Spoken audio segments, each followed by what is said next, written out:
ക്രിസ്തുവിൽ എനിക്ക് എത്രയും പ്രിയപ്പെട്ടവരെ, പ്രൈസ് ദി ലോർഡ്. നിങ്ങളെല്ലാവരും വലിയ ദൈവസാന്നിധ്യത്തിനകത്താണ്. കർത്താവിന് മഹത്വം.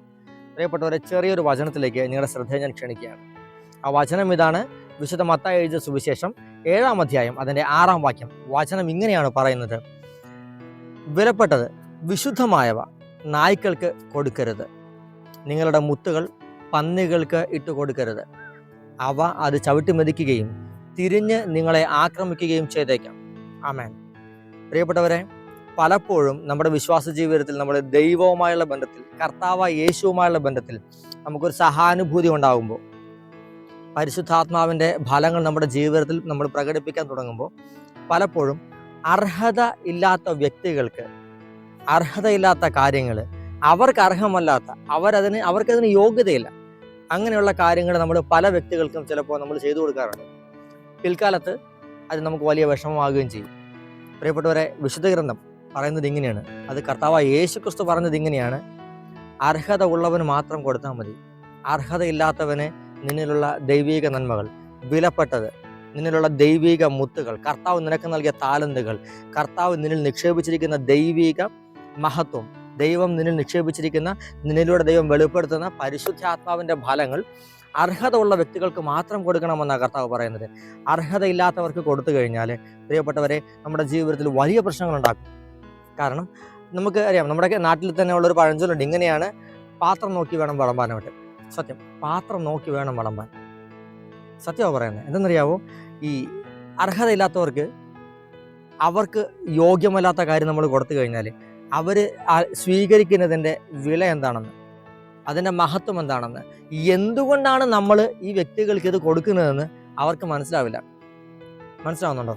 അവർ അതിൻ്റെ വില മനസ്സിലാക്കാതെ, നമ്മളിൽ നിന്ന് വെളിപ്പെടുന്ന ദൈവിക നന്മകളുടെ മഹത്വം മനസ്സിലാക്കാതെ, അവർ ഈ ദൈവിക നന്മകളെ വില കുറച്ച് കാണുകയും, ഈ ദൈവിക നന്മകളെ അവരുടെ സ്വാർത്ഥ ലാഭത്തിനായിട്ടും അവരിലൂടെ ചില തിന്മകൾ ആസൂത്രണം ചെയ്യുവാനും അവരത് ഉപയോഗിക്കും. അതാണ് പറഞ്ഞ് അതിനെ ചവിട്ടി നശിപ്പിക്കുമെന്ന് പറയുന്നത്. ഈ ദൈവിക നന്മകളെ അവരുടെ സ്വാർത്ഥ ലാഭത്തിന് അവർ ഉപയോഗിക്കും. ഈ ദൈവിക നന്മകളെ അവർ നശിപ്പിച്ച് കളയും. മറ്റ് വ്യക്തികളുടെ മുമ്പിൽ അവർ നിങ്ങളെ മോശക്കാരെ ചിത്രീകരിക്കും. ഇല്ലാത്തൊരു ചിലപ്പോൾ പറഞ്ഞുണ്ടാക്കും. നിങ്ങളുടെ ഹൃദയത്തിനകത്ത് നിന്ന് നിർമ്മല മനസാക്ഷിയോടെ കർത്താവിനോടുള്ള ബന്ധത്തെ പ്രതി പരിശുദ്ധാത്മാവിൻ്റെ സ്നേഹം നിങ്ങൾ വെളിപ്പെടുത്താൻ ശ്രമിക്കുമ്പോൾ, അവരതിനെ മിസ്യൂസ് ചെയ്ത് നിങ്ങൾക്കെതിരെ ചില ഗൂഢാലോചനകൾ നടത്തുകയും അത് നിങ്ങളുടെ ജീവിതത്തിൽ വലിയൊരു കെണി പോലെ വന്ന് വീഴുകയും ചെയ്യും. അതുകൊണ്ട് അർഹതയില്ലാത്തത് അർഹതപ്പെടാത്തവർക്ക് കൊടുക്കരുത്. വിലപ്പെട്ടവ നായ്ക്കൾക്ക് ഇട്ട് കൊടുക്കരുത്. നിങ്ങളുടെ മുത്തുകൾ പന്നികൾക്ക് കൊടുക്കരുത്, അവരതിനെ ചവിട്ടി മതിക്കും. 2-ാമത്തെ വചനം എങ്ങനെയാണ് പറയുന്നത്? അതിൻ്റെ ബാക്കി പറയുന്നത് ഇങ്ങനെയാണ്: അവൻ നിങ്ങളെ തിരിഞ്ഞ് ആക്രമിക്കുകയും ചെയ്തേക്കാം. സത്യം, അതാ പറഞ്ഞത്. നിങ്ങൾക്കെതിരെ ചില ഗൂഢാലോചനകൾ ഉണ്ടാക്കുമെന്നേ. മനസ്സിലാവുന്നുണ്ടോ? ചില ഗൂഢാലോചനകൾ അവരുണ്ടാക്കും. അതിലൂടെ നിങ്ങളുടെ സൽപ്പേര്, നിങ്ങൾ എന്തുകൊണ്ടാണോ നിങ്ങളത് ചെയ്യുന്നത്, ആ ഒരു മോട്ടീവിനെ അവരെ മാനിപ്പുലേറ്റ് ചെയ്ത് മാറ്റിമറിച്ച് അതിൻ്റെ ഉദ്ദേശം തിരിച്ചു മാറ്റിയിട്ട് നിങ്ങൾക്കെതിരെ ഗൂഢാലോചന നടത്തി നിങ്ങളെ തിരിഞ്ഞ് ആക്രമിക്കത്തക്ക രീതിയിൽ പൈശാചിക ശക്തികൾ നിങ്ങളെ അറ്റാക്ക് ചെയ്യാൻ തുടങ്ങും. കാരണമൊന്നേ ഉള്ളൂ, നിൻ്റെ ഉള്ളിൽ ദൈവത്തിൻ്റെ പരിശുദ്ധാത്മാവുണ്ട്. അപ്പോൾ പരിശുദ്ധാത്മാവുള്ളവനെ തകർക്കാനായിട്ടാണ് എപ്പോഴും അശുദ്ധാത്മാവ് ശ്രമിക്കുന്നത്.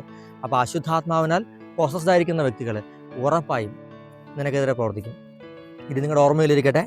അർഹത ഉള്ളവർക്ക് അവരുടെ യോഗ്യതയ്ക്കനുസരിച്ച്, അവരുടെ നിലവാരത്തിനനുസരിച്ച് അവർക്കത് കൊടുക്കുക, അവർക്കത് ലഭിക്കുവാനുള്ള യോഗ്യത ഉണ്ടെങ്കിൽ മാത്രം നന്മകൾ ചെയ്യുക.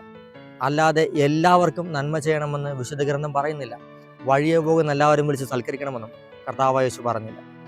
യേശു പറഞ്ഞത് അർഹത ഉള്ളവർക്ക് അവരുടെ യോഗ്യതയ്ക്കനുസരിച്ച്, അവരുടെ നിലവാരത്തിനനുസരിച്ച് ചെയ്യുക. ചെയ്യേണ്ടാത്തത് ചെയ്യരുത്. ഏതെങ്കിലും ഒരു വ്യക്തിയെ നീ സ്വീകരിക്കുന്നുണ്ടെങ്കിൽ, ഏതെങ്കിലും ഒരു വ്യക്തിക്ക് ഒരു നന്മകൾ ചെയ്യാൻ നീ ആഗ്രഹിക്കുന്നുണ്ടെങ്കിൽ, പ്രിയപ്പെട്ടവരെ, ആദ്യം കർത്താവിനോട് അനുവാദം ചോദിക്കുക. Father, should I do it or not? ഞാനിത് ചെയ്യണമോ അപ്പാന്ന് ചോദിക്കണം. ദൈവം ഇത് ചെയ്യണ്ട എന്ന് പറഞ്ഞാൽ, എത്ര അടുത്ത ബന്ധമായാലും, എത്ര വേണ്ടപ്പെട്ടവരായാലും, എത്ര വലിയ സൗഹൃദമായാലും, നെവർ ഡു ഇറ്റ്. കാര്യം വേറൊന്നുമല്ല, നിന്നിലുള്ള നന്മകൾ നശിക്കുവാൻ, നിന്റെ സൽപ്പേര് കളങ്കപ്പെടുവാൻ അതിന് കാരണമാകും. അത് കാരണമായി തീരും. ഈ ബോധ്യം നമ്മുടെ അകത്തിരിക്കട്ടെ. എല്ലാ നന്മകളും ദൈവം ആഗ്രഹിക്കുന്നതല്ല.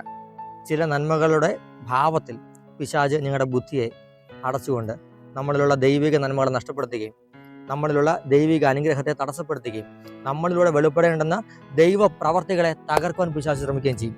ഈ ബോധ്യം നിങ്ങളുടെ അകത്തിരിക്കട്ടെ. അർഹത ഉള്ളവർക്ക് മാത്രം നന്മ ചെയ്യുക. പാത്രം മറിഞ്ഞ് വിളമ്പുക.